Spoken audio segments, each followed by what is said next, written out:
Alright, good morning.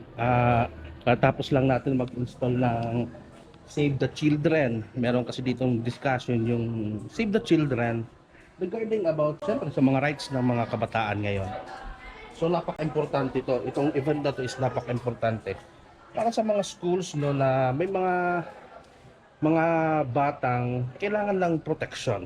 Lalo na sa community. Positive parenting, regarding sa climate change, and syempre, yung gender equality ng mga kabataan natin ngayon.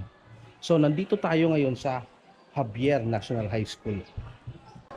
Yan. So, napakapayapa ng school. So, magsisimula na sila at around mga 9 o'clock. Maaga pa kami kanina. Siguro mga 5:30 pa kami umalis. So, yun. Bye-bye.